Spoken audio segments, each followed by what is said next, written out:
Hi, good day. My name is Christian Matthew. I believe you have been having a fantastic day.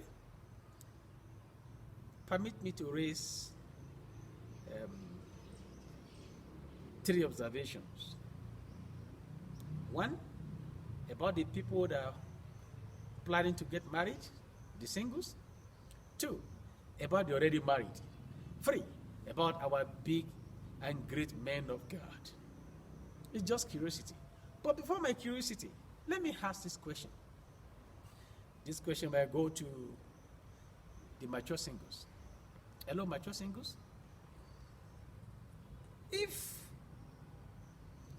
a fish is married to a bird, where would they settle? Where would they live? A fish, you know fish? A bird. If they got married to each other, where would be their place of abode? Where are they going to live together as husband and wife? I don't know. Or do you know? Because the bird makes a nest and it flies. A fish does not have wings to fly and cannot survive outside of water. So, and the bird cannot live under the water. Where are they going to live?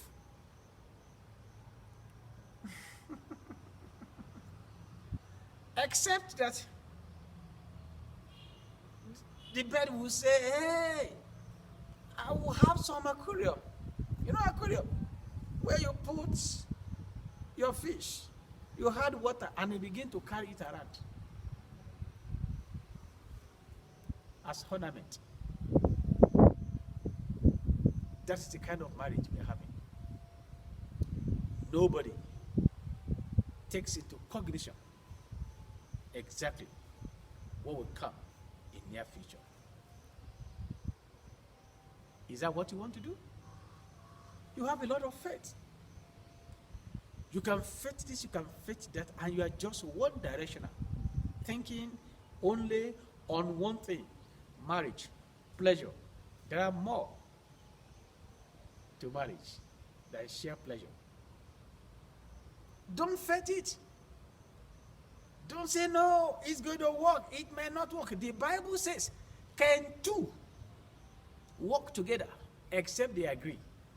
The question I pose to you, the mature singles, is how on earth will you agree as to where you're going to live if you have different temperament, different disposition, different worldview, different core value? What you appreciate, what you value is not what that person value. Where are you going to live? How can you cope? I don't know. I just said that one to you so that you can begin to ponder on it. If what that man is or that lady is not who or what you have, then you need to have a second thought. Marriage is deeper than wearing good dresses, having a good car, living in a fantastic house. Marriage is deeper than that. I am married and I have grown-up children. Okay. I said I want to address the mature singles. I want to talk to the married and our big men of God. Now for the mature single, I want to get back to you again. What are we talking today? What are the things you thought were correct and correct ways of fixing things that might not be?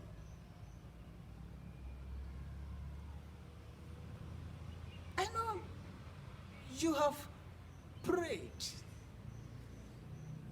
You have consulted people. Perhaps you did your feasibility studies as well.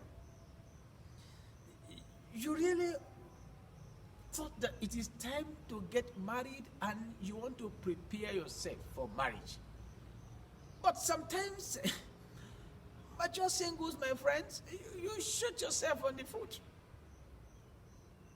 Yes. First, ladies, if you want to get married, and peradventure, it delays. Sometimes you quickly put engagement ring on your finger because you don't want people to see you as haven't stayed long on that spot. You're just shooting yourself on the foot. Because somebody who have been craving for you, praying for you, desiring to have you, will see you with the engagement ring, will think, oh, this one is taken. But in your own case, it's like, I want to fix a problem. I don't want people to start seeing me as searching. You are searching.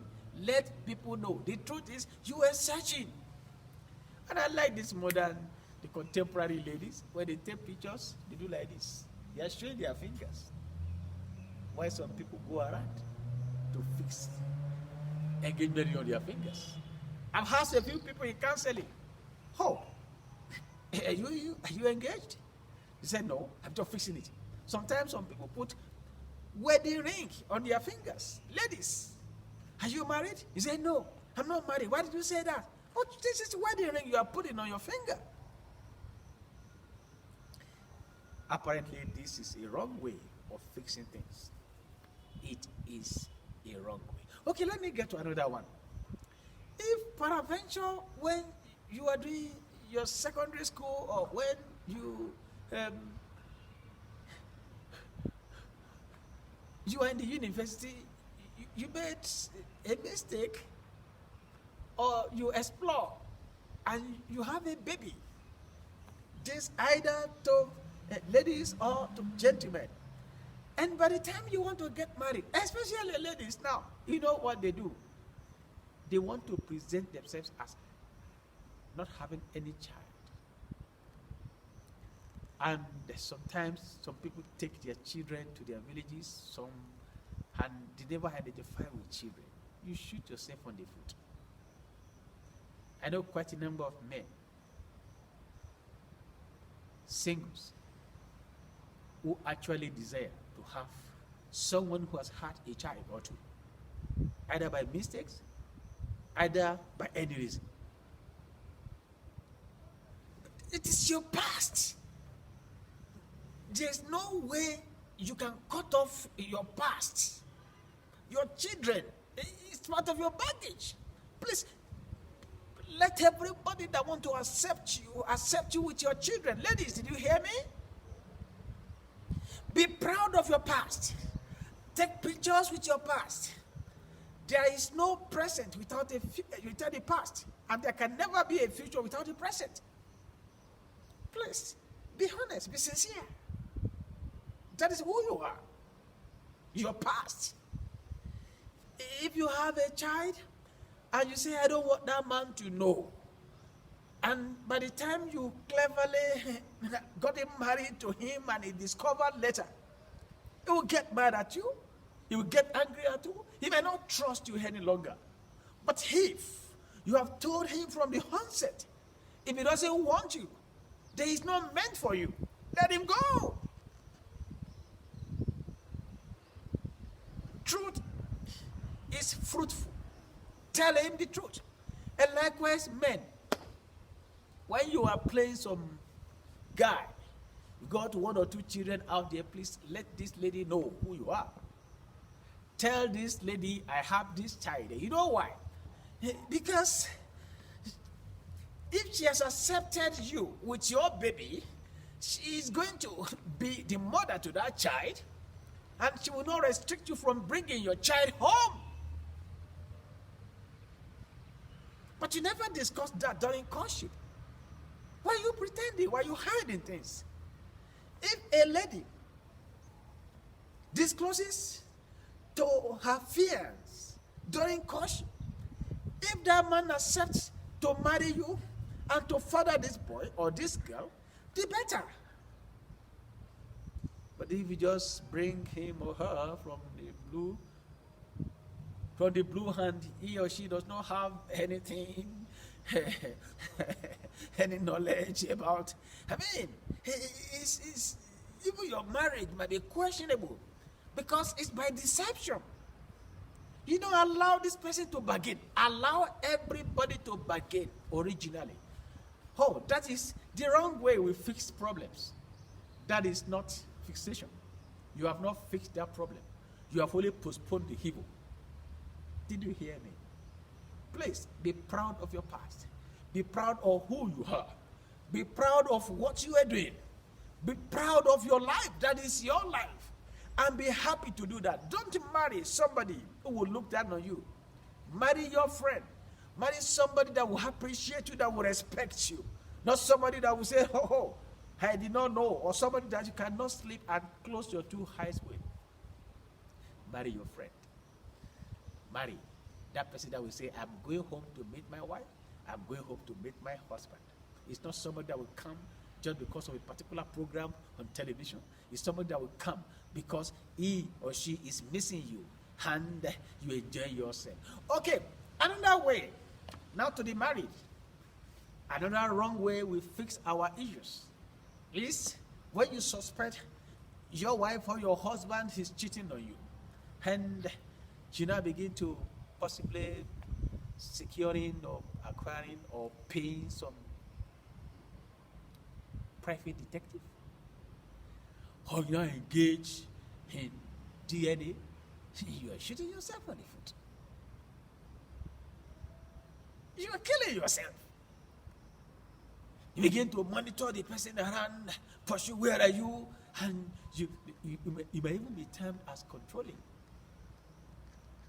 What are your fears? What exactly are your fears? Can two work together except they agree? Did you just know that this person has this problem? Or did you find out what actually caused it? I told a story in a book. How much knowledge of your spouse do you have? The story of this preacher. He went out on Sunday morning to preach, but he forgot his lesson notes. By the time he drove back home, he discovered that somebody already raised the lap of his wife and he was sleeping with her. And he rushed straight to the bedroom, picked the lesson note, and as he was about rushing out, these guys noticed that somebody came in. You know, he met them in the act. And he stood. He said, sorry, I didn't come because of you.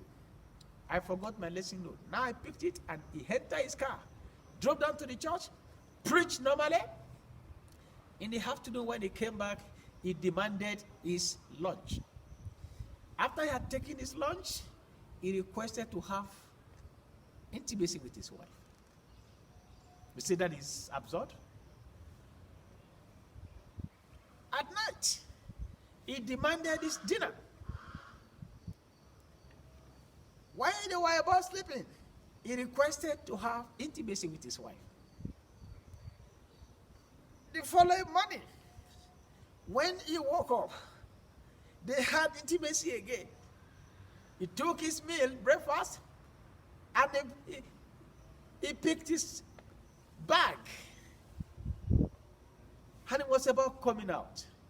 As he opened the door, he spoke to his wife. Sweetheart, you are not promiscuous, but I almost made one. You say, oh, that person is having psychiatric problem. He didn't have any psychiatric problem. He realized that it was the cause of this lady becoming promiscuous.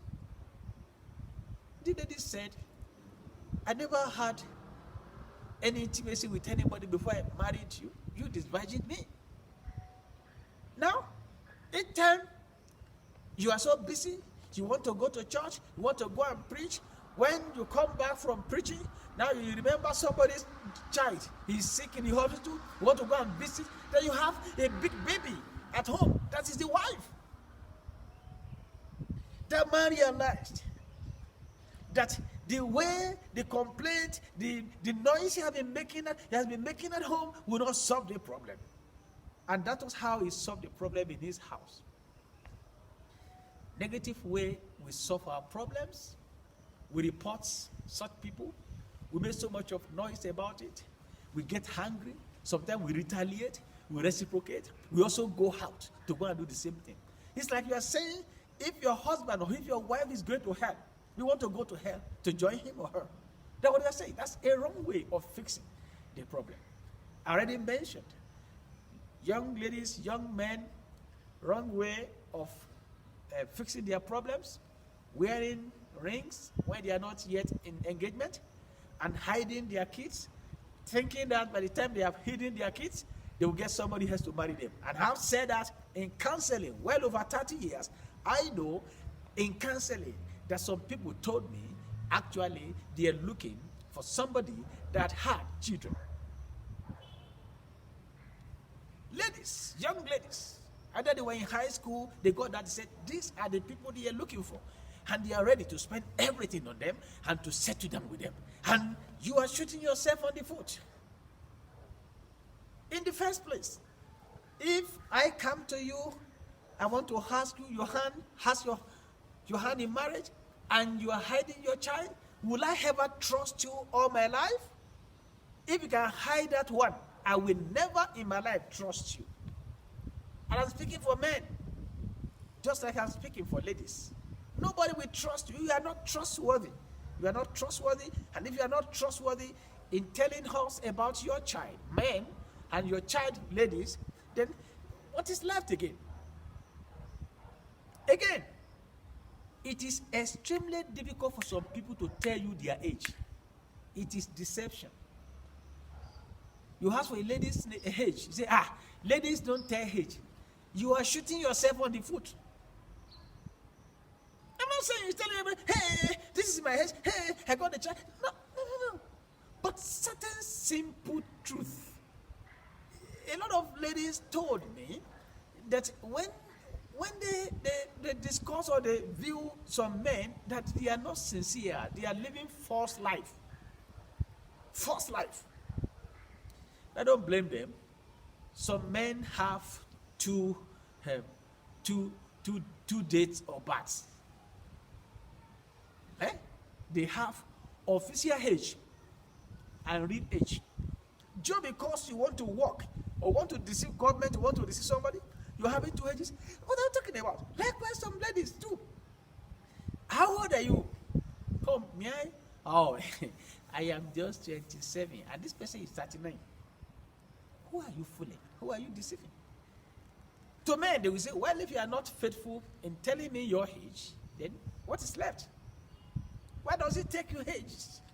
If you cannot tell the lady is asking you, hey, you want to marry me? If you are 2 years younger than that lady, please tell her. And I say, hey, I can't tell you my age. Guess my age. Common age. Okay. Before I leave here, let me say that if you are having issues with your partner, especially the promiscuity or suspicion or all that, please don't do otherwise. Don't fight. You've got to protect yourself, number one. If this person is not trustworthy, so that you will not implicate you, will not cause problem for you, please discuss it. Strengthen your communication skill. Discuss it. Don't fight. Tell that person, hello, before we can have intimacy, please can we go for test, or please can we protect ourselves? You got to do that. Do that. Don't fight back. Don't report. Don't pack out of the house. Don't send him or send her after the house. Be careful. By the way, you might want, if in case you want to read any book that has to do with suspicion, Spartacus and all that, please, you can log into my website, www.clergywomen.com. christianmatthewbooks.org. Now we are doing some promo. Just log in there. I think we are having on that book some 50%. Yes. The needed stance of a cheated spouse.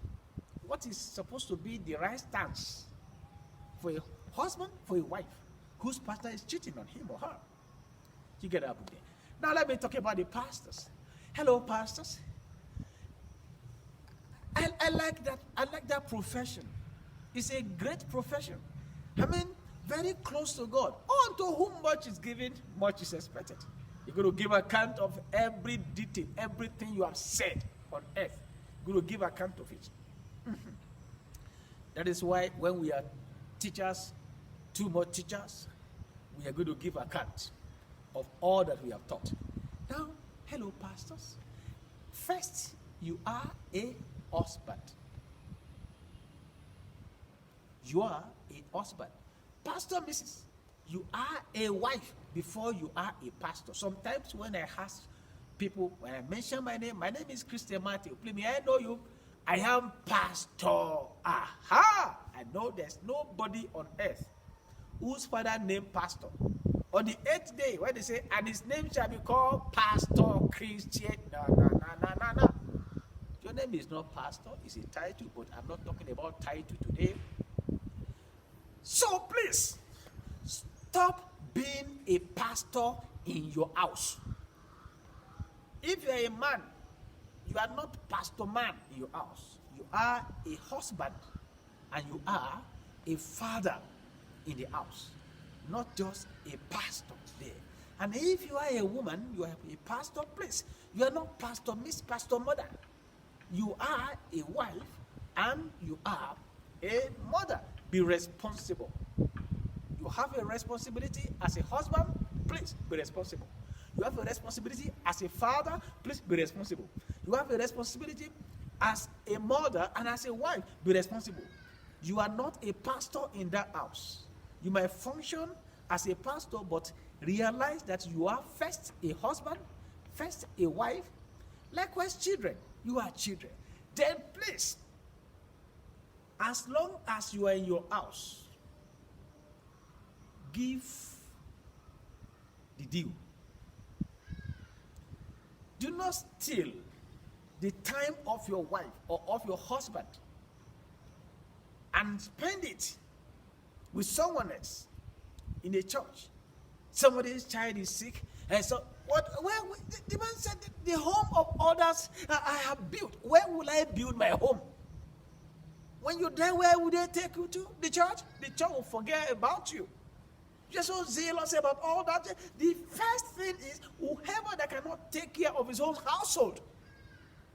How do you want to prove that you are a man of God or a woman of God when the home is in disarray? Stop shooting yourself on the foot. Pastor, take care of your home. That is the only thing you have. Just like the other thing you have is your life, your home, your children, your sons, your daughters, your wife, and your home, your children, your sons, your daughter, your husband is exactly who you have. Every other thing is public office, public activities, public life. Please, when exactly are we going to live a private life? Holy people, holy sister, holy brother, discharge your responsibility to your partner at home. This is at that time we know that you are holy. There must be 7-day fasting and prayer. Therefore, no intimacy. That is the agreement you made with your church, not with your wife, not with your husband. Agreement at home takes priority. And the Bible says in the book of 1 Corinthians chapter 7, with the mutual agreement, understanding between you and your wife, not between you and the church. Every agreement you made with your church, you just say, now all of us, we are going on 40 days fasting and prayer. God will have told you that. God has not told this woman. God has not told the husband. It's binding in church. When you are in the church, so fine, please go and do that. But at home, you are a wife. You are not a pastor. You function as a pastor at home, but that is not your original duty. You are a husband, you are a wife, you are a father, you are a mother. I'm talking so direct to us. Let everybody discharge his or her responsibility at home. We are going to give account of all that has transpired in our homes to God one day. And nobody will say, hey, I was so busy with the church. I was so busy with the no. We are shooting ourselves on the foot. We should stop that. Oh, I'm so direct. I have heard you. You don't listen to me again. When I'm satisfied that I spoke to you. No pastor at home. You are a husband. When you get out there, they can carry your bag. They can do whatever they want to do. But at home, you are a pastor. Let us all be sincere, as if for once. Let's take the responsibility at home. The husband, the wife, the children, and stop pathologizing our partners. Stop labeling them. Let us treat them. That is the only thing we have. Your husband is the only thing you have. Your wife is the only thing you have. Embrace and appreciate it.